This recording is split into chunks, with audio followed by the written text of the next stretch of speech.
The books are the results of a project of excellence carried out by the Department of Historical and Geographic Sciences and the Ancient World over the last 5 years. The 2 volumes testify the exciting intellectual exchange we had across disciplines within the Center for Advanced Studies in Mobility and the Humanities of the University of Padua.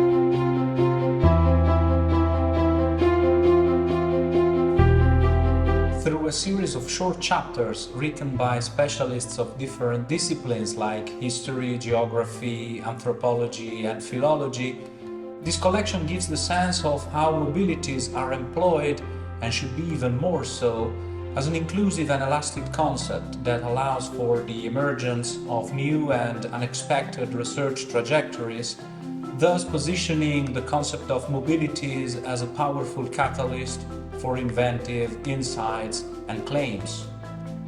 The process of editing the 2-volume set really showed us how the concept of mobility can link together different humanistic disciplines, becoming a meeting ground between specialists and scholars that can sometimes have a hard time talking to each other because of the differences in their fields and in their analytical tools. We see these books as both an important achievement of our department project and a breeding ground for future interdisciplinary dialogues and collaboration. Volume 1 for Reimagining Mobilities is composed by 2 sections. One is about theory and methods, and one is about ideas. Volume 2 instead is organized in 3 sections: objects, people, and tests. These dimensions result in, are made of, and make up multifarious mobilities. But now let's turn to the volume contributors to glimpse into some of the 27 book chapters. In my chapter, I enter the interdisciplinary debate on mobility and the humanities from a narrative geographical perspective, bringing into dialogue literary geography, spatial literary studies, literary urban studies, and literary mobilities. I interpret literary texts as opportunities to represent, but also perform, mobile practices. The chapters open a conversation about possible exchanges between mobility studies and history of science as a flexible field of the research, considering pictures on the move in the late 19th century, especially photographic portraits of botanists.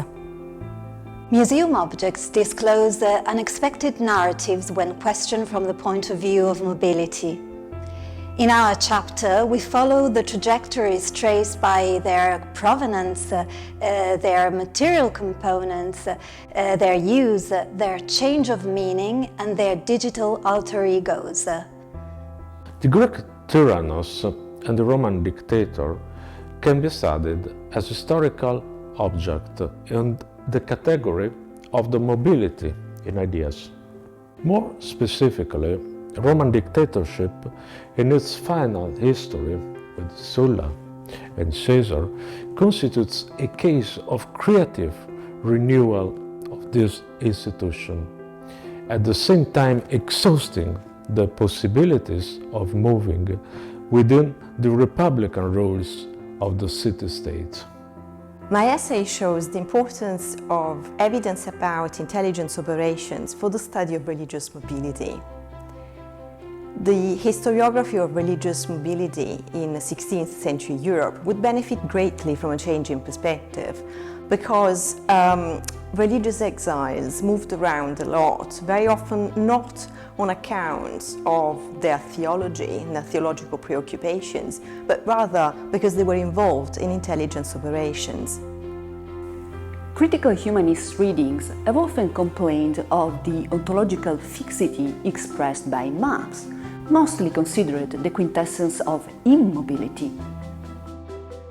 In our chapter, we suggest the following other paths that make the movement of maps meaningful within the mobility and the humanities speculative ground by focusing on 3 main keywords: navigations, circulations, and animations.